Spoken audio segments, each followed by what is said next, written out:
Aloha everyone, my name is Alessandro and this is the Temple of Surf, the podcast. We'll give you full access to the best surfers, skaters, shapers, surfboard collectors, shop owners in the world. Discover with me their stories, the greater successes, amazing behind the scenes, and much more. Hello everyone and welcome to the 19th episode of the 5th series of the Temple of Surf, the podcast. Today with us from France, Marion of Surfista Surfboards. We discuss with her about shaping boards, surf industry and much more.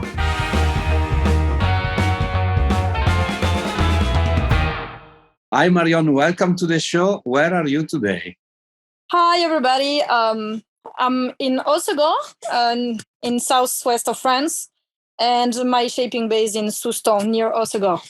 Wow, fantastic. We're going to talk so much about shaping boards today and also women surfing and many more things. But the first thing that I would like to ask you is, in your opinion, what is the most important thing in surfing? I don't know if it's from Europe, but it's from maybe my travel, because I've been traveling a lot this last years. And it's all about sharing. It's a big community where everybody just help each other. It's like a little family. So I really love like this. I don't say that. Yeah, it's about sharing, of course, and so important. And sharing emotions that, like we hope that every time will be positive, right? Yeah. So sharing the waves, sharing the emotions, sharing the vibes, everything. Exactly. And when you started to surf? I started to surf in the Mediterranean side, actually, because I'm Catalan. So I come from the other side of France. It's a place where there is not many waves and not really good waves in just when there is stormy days, or when it's not really clean. But it's where I start. It's maybe 9 years ago now. And I start really early to be interested in shaping. So I start really early to try and shape my first board. What was your first board? I mean, of course, you shaped your own first surfboard, or it came after? Oh, it came after. Because we had not many waves. I've started on foamies, of course, on an 8 and on a 7. And my first owned surfboard was an NSP. Okay. I'm pretty ashamed about that, but well, this is where we start. We all start from those kind of surfboards, right? Yeah, exactly. Yeah, like if I tell you from where I start, one of my friends gave me a SUP board and told me that was a surfboard because I weighed 100 kilo and told me, this is a surfboard, you should surf this one. And, it was so heavy and it was hitting my head. And so everybody has his own starting point. Some of them are like super cool and some of them are like just tragic, like myself, right? So it's a good start. Whatever, as long you get the stoke of surfing, right? That's the most important. Exactly. It's all about fun. It's what I'm saying to all my clients now. It doesn't depend of the boards when you start. It's just having fun and sharing and just enjoying the surf. And when did you start with the idea of shaping? How did it come to you?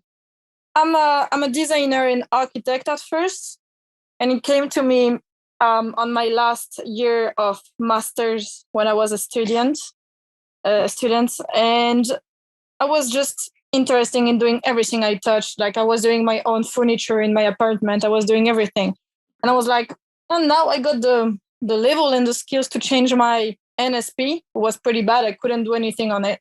I was like, okay, why not trying to do mine? In architecture, I got used to work with foam for the little maquette. I don't say that in English. Like the little house. Yes. And I used already resin for all the projects. So I already had those different experiences. So I was like, it's going to be easy. Yeah, well. You're going to nail it. Wasn't that easy. Right?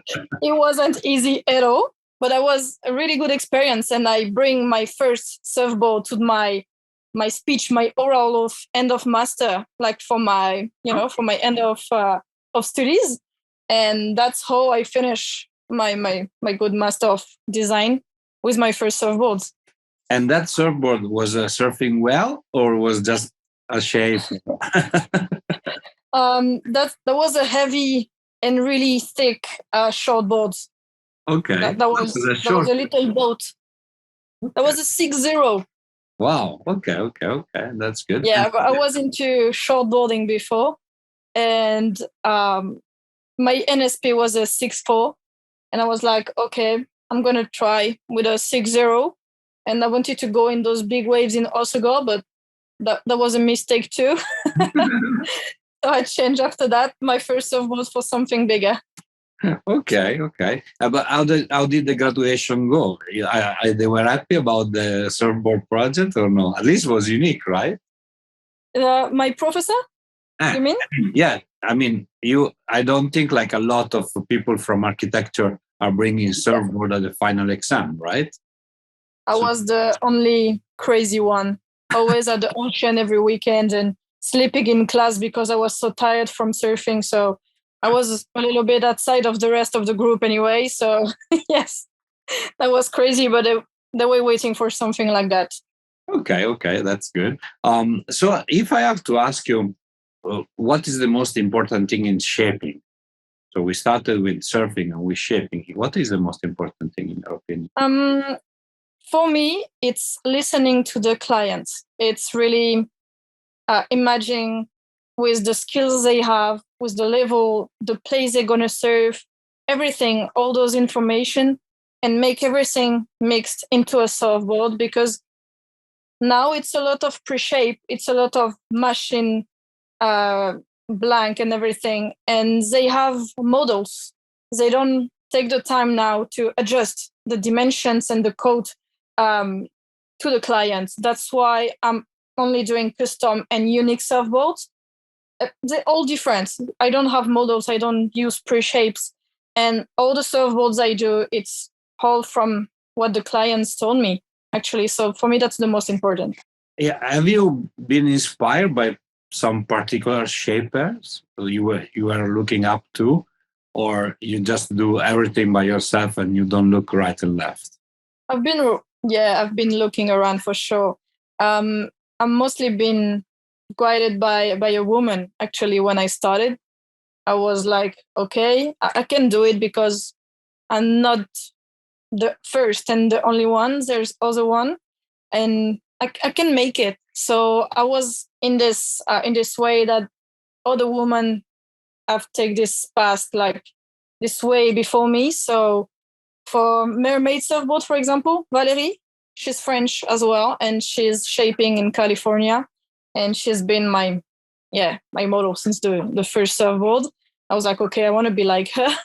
Right. But I've been at first interested in all those big shapers, Thomas surfboards.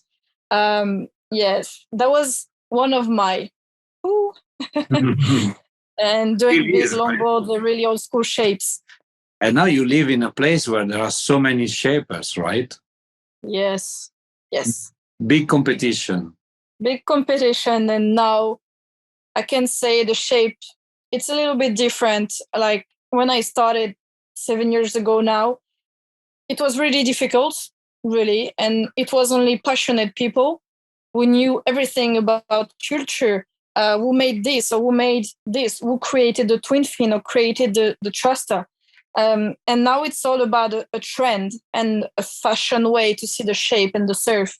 Maybe because of the media and the advertisement on TV and everything. Everybody wants to be a shaper. Yeah. And we have all those new shapers coming around, and they come all in Osaka, of course, because it's the paradise of surfing. Okay. So we have as well all those new shapers who know nothing about like the culture of shaping and the surfboard. When did it start and where? So yeah, it's a little bit disappointing how it's turning now. But well, you still have some people passionate about shaping. So yes, definitely. And like of course the world is big, and there are so many surfers as well. There are many shapers but many surfers. But definitely there are like I spoke with so many shapers, and they are defining them, especially in California. They're saying shapers of Instagram. Where the models that they put in Instagram is look perfect, but then you get the board is crap, right? Yeah. So shaping is an art form and must be seen in that way. Whether you do hand shape or computer shape is always a matter of you and the client, right? And Yeah. it's so important, that relationship. But I'm very happy what you said, something very, very important. You had, let's say, a mentor, okay, like Valerie of Mermaid Surfboard, and you Yes. looked up to her, and you were able to start a new profession in a world that is mainly male dominated, right? Because the most of the shipper, like I would say, maybe 95% are men. Yes.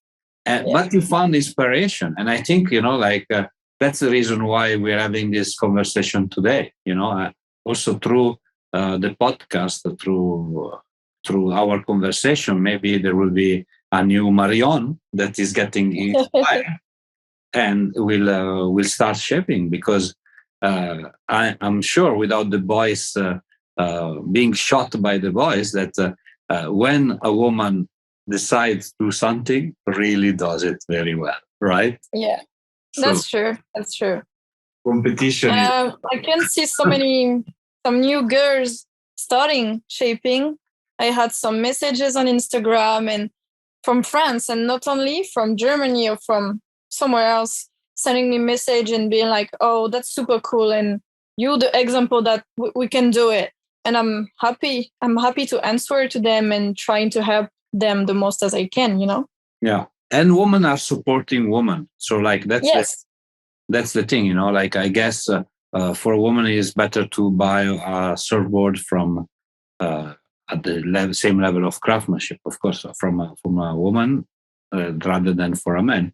And this can open up the business quite wide, because today there are so many men out there, but there are not enough women, right? And I'm sure with all the Olympics, with all the exposure that surfing is getting, more and more women will be there, right? And Yes. the business will be good. Yes. And I think because the minds are changing as well with the new generation, the girls are not shy like before a few years ago to go in the water to try and to surf. So we have many girls now trying and loving it and being proud to go and enjoy the surf way more than before. When I go to surf now, I can see we are maybe 50-50 girls and boys in the water. And yeah, like 3 years ago when I started surfing in Osaka, we were 3 girls for 15 boys in the water. So actually, it's pretty good. What is next to achieve in women surfing, in your opinion? I don't know. I think we are in a pretty good way. From already this price being the same as the boys and this kind of thing open up to the women. I think we're already pretty good. When I started a few years ago, the wetsuits were black, the surfboards were white, and the same as for the boys or for the women. So now we are kind of already changed that. And I try to evolve my shapes and make it form woman by changing some stuff, for example, and not proposing the same for boys and for girls. So I think we already changing things. Definitely, and again, the body of a woman and body of a man are totally different, and the boards needs to react in a totally different way, right? Exactly. I was talking with who was Jeff Timpone in Hawaii. Timpone told me, like, Alessandro, there are like 60 or 55 elements of a surfboard, and if you touch one of them, you improve, but you decrease the others. And so it's like a kind of mathematical formula, right? It doesn't come like just with a shaping and that's it. That's your board. It takes a lot. Yes, there is a lot of different things to take. And for the dimensions and the white points, usually the widest point, everything of that, it's really important because we're not paddling the same way. We don't have the same strengths at the same places for women and for men. So for men, they usually using their back and be like way more up paddling than for women. We are more on our chest. So I'm trying to really change that on my surfboard for women to make them paddle way easier. So these kind of things. So your clientele is like what, 50-50 or more women? Yeah. When I started, that was really more men than women. But more and more with the years, I started to have way more girls coming. So yeah, it's a proof that way more girls are starting to surf. So that's good. Yeah, that's what we were looking for, right? So more women starting to surf.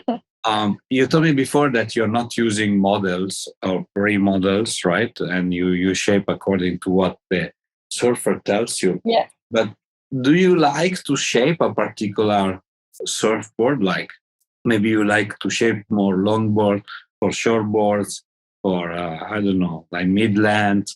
Is that something that you like, or for you all are the same kind of?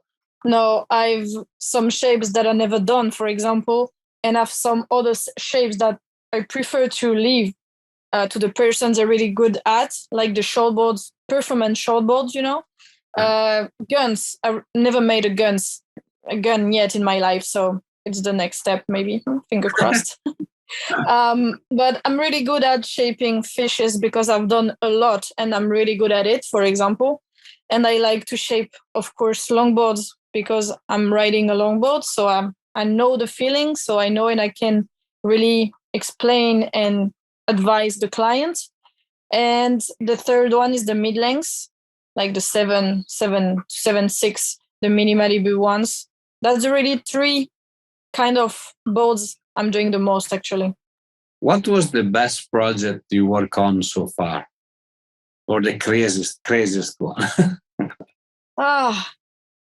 What I've done? I've done quite a lot of surfboard. Oh, for me.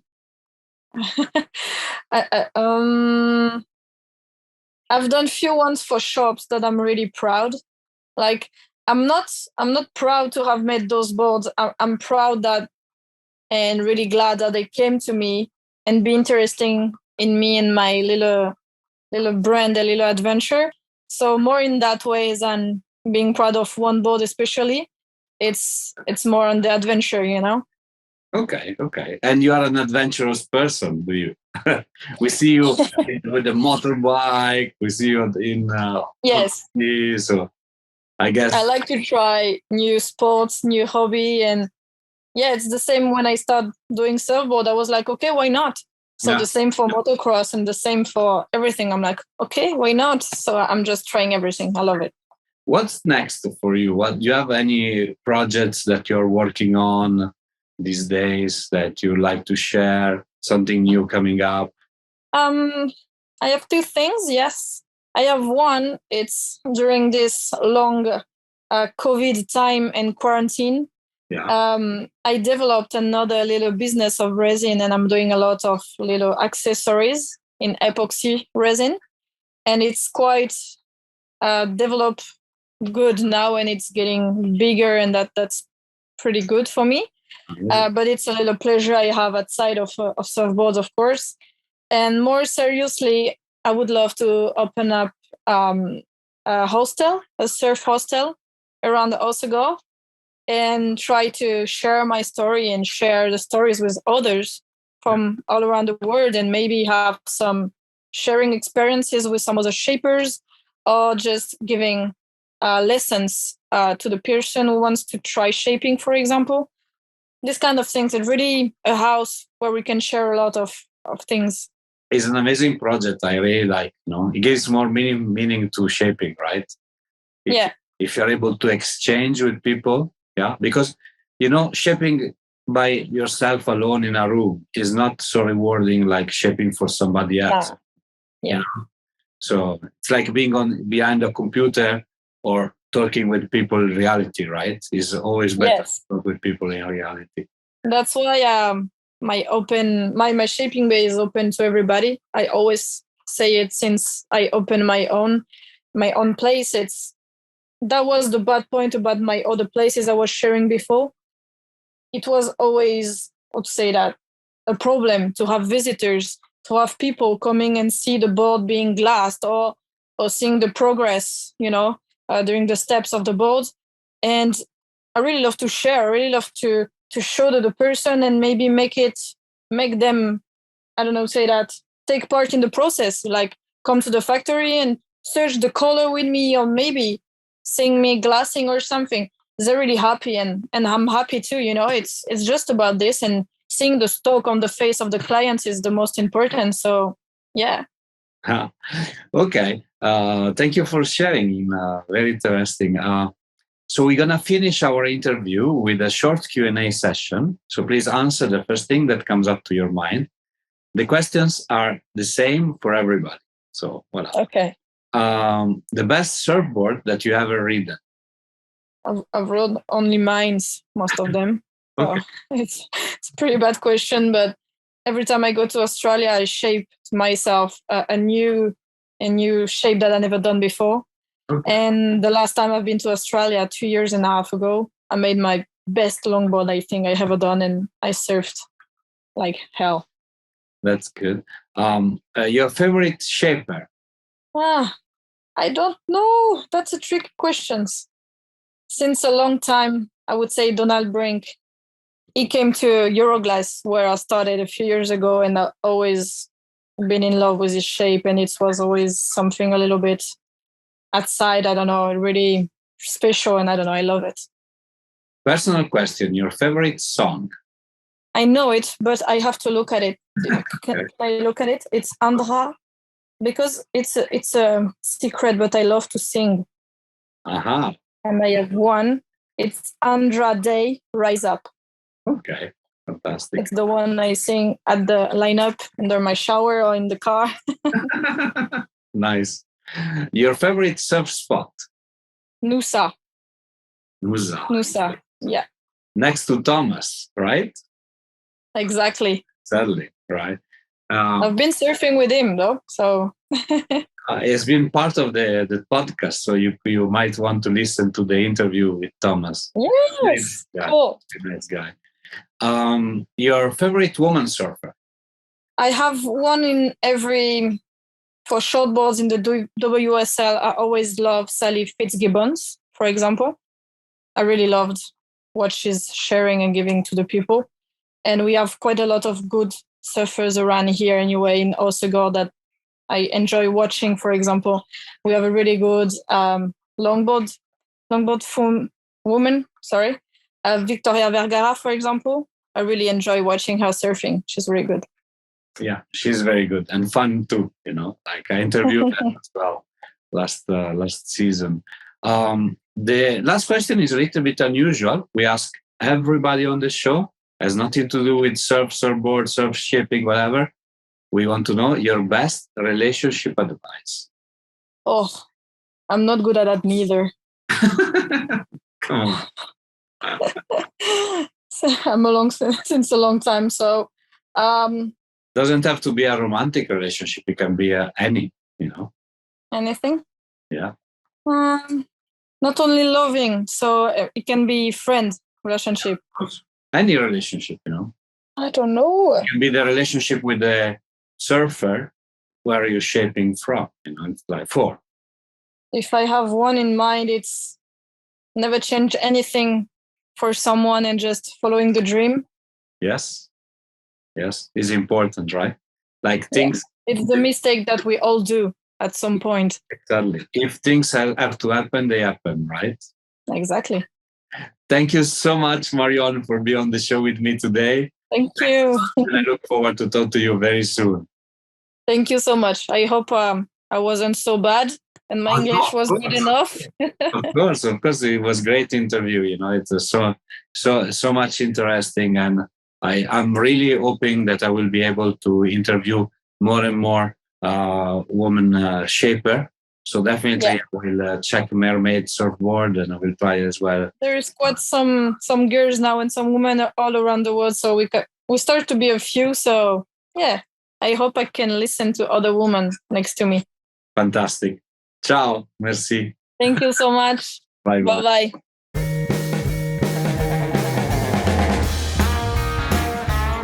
Hi, it's me again. I hope you enjoyed our today's episode. If you want to know more about us, please follow www.thetempleofsurf.com and all our social media. Mahalo!